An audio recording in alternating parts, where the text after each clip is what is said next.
Shri Paramatmane Namah.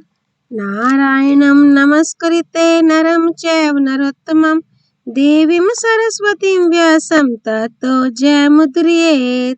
Srimad Bhagavad-Gita Sadhak Sanjivani. Second chapter.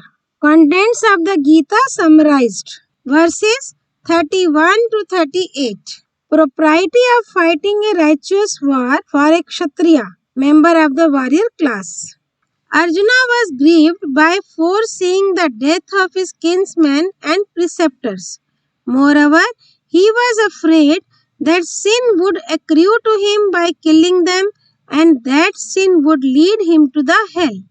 Therefore, Lord Krishna preached this gospel from the 11th verse to the 30th verse. Now, he starts the worldly standpoint and reminds Arjuna of his duty as a member of the warrior class. Verse 31. Swadharmam api chavikshya navikampitum arhasi dharmyad dhiyudhacharayonyat kshatrasya na vidyate.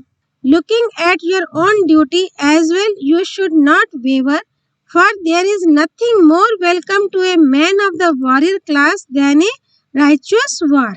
Comment.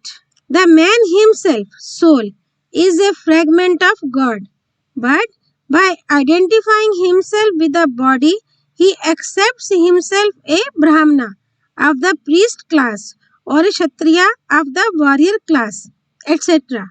And then he has to discharge his duty as a member of that class.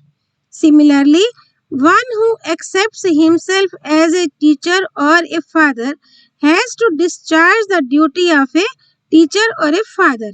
Here, the duty of a Kshatriya has been called dharma, righteousness. It is the foremost duty of a Kshatriya not to flee from the war front. For a Kshatriya, righteousness is upheld by waging the war. Verse 32. Yadrichya chopapanam swargadwaram apavritam sukhinaha kshatriyaha partha labhante yuddham idrisham. Happy, lucky are the Kshatriyas, O Partha, who get such an unsolicited opportunity for war, which is an open gateway to heaven. Comment. Duryodhana put a condition before the Pandavas. If you lose while gambling, you will be exiled for 12 years and will reside in an unknown place for 1 year. Then, after 13 years, you will regain your empire. But if you are identified during that period, you will again be exiled for 12 years. The Pandavas accepted the condition and suffered 12 years exile and 1 year's incognito existence. After the expiration of the period when the Pandavas demanded their empire, Duryodhana refused to give them even as much land as could be covered by the point of a needle without war. The Pandavas made several efforts for a compromise, but Duryodhana bluntly refused. Therefore, Lord Krishna says to Arjuna, you have obtained this unsought and unsolicited opportunity for waging a war. Such a righteous war is an open gateway to heaven. Those Kshatriyas who get such an opportunity are really happy, lucky. He means to say that the happiness which is derived by discharging one's duty is far superior to the worldly happiness, pleasures, which can be enjoyed even by animals and birds. In the next 4 verses, Lord Krishna explains the evil consequences of not waging a war. Verse 33. Atha chetvam imam dharmeyam sangramam na karishyasi tatah swadharmam kirtim chahitva papam avapsyasi. If you don't wage such a righteous war, then abandoning your duty and forfeiting your honor, you will incur sin. Comment.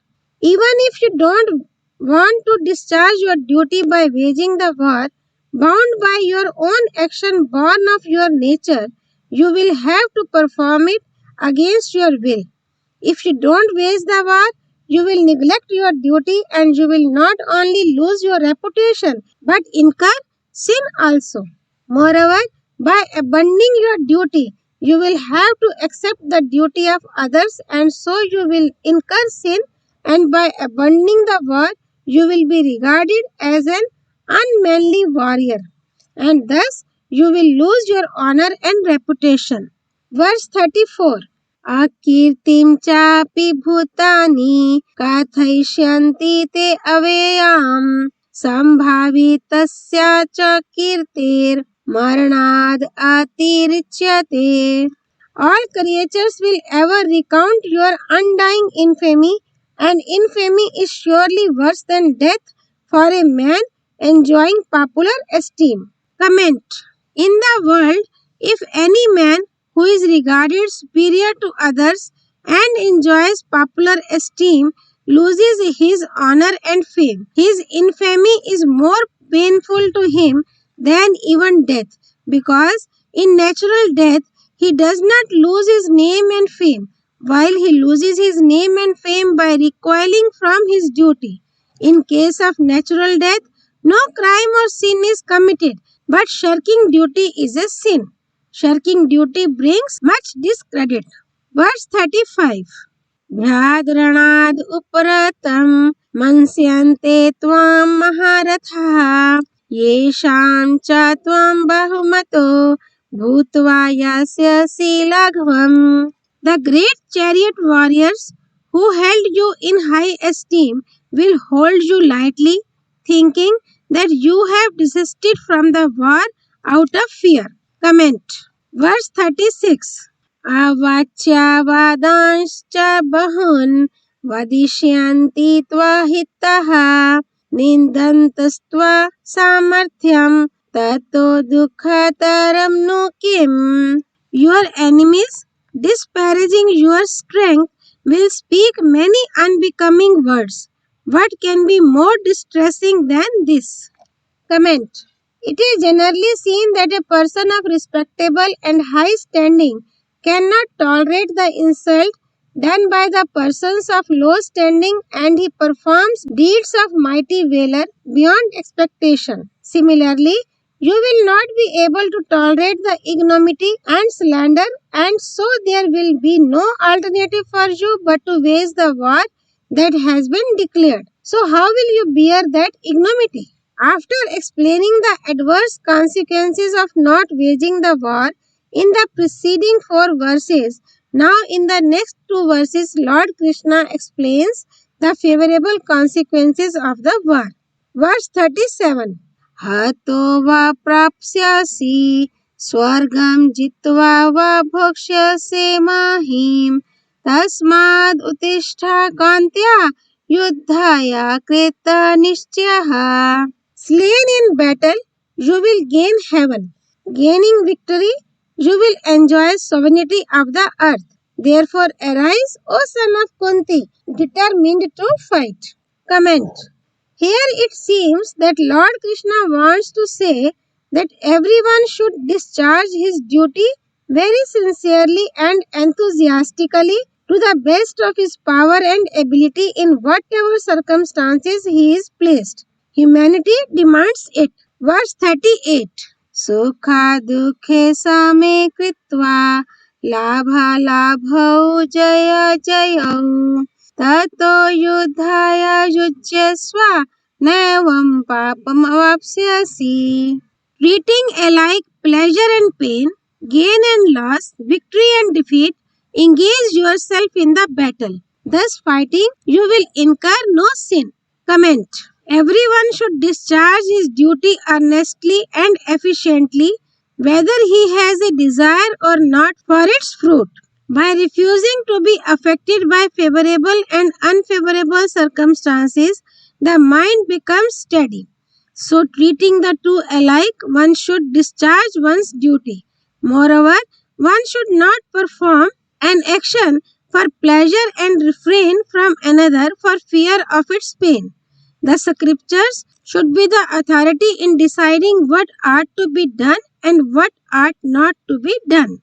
Something noteworthy regarding this section. In this section of 8 verses, from the 31st to the 38th, Lord Krishna has emphasized several marvelous facts. First, while delivering a discourse or explaining a subject, the beginning should deal with the positive aspect, the middle with the negative aspect, and the conclusion should again deal with the positive aspect. Second, in these verses, Lord Krishna has also clarified the doubts arising in the mind of Arjuna. For example, Arjuna says, I don't foresee any good ensuing from the slaughter of kinsmen. Lord Krishna replies, there is nothing more welcome to a man of the warrior class than a righteous war. Arjuna says, how can we, by killing our kinsmen, be happy? Lord Krishna replies, happy are the ksatriyas who get the opportunity of waging such an unsolicited warfare. Arjuna says, the consequences of the war will lead to hell. Lord Krishna says, the war is an open gateway to heaven.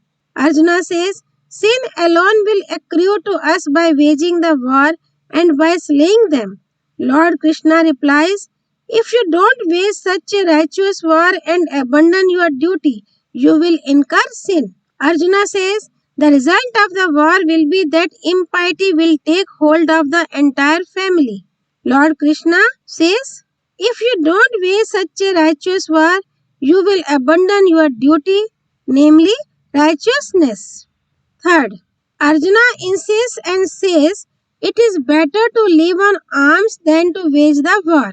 Lord Krishna orders him to wage the war. Uddhava had a desire to live with Lord Krishna. So Lord Krishna ordered him to go to the northern mountains and do penance there. It means that desire of any type is an obstacle to salvation. Om Tat Sat. All glories to Lord Partha Sarthi, Lord Krishna. All glories to Bhagavad Vani, Srimad Bhagavad-Gita. Shri Hari Arpanamastu.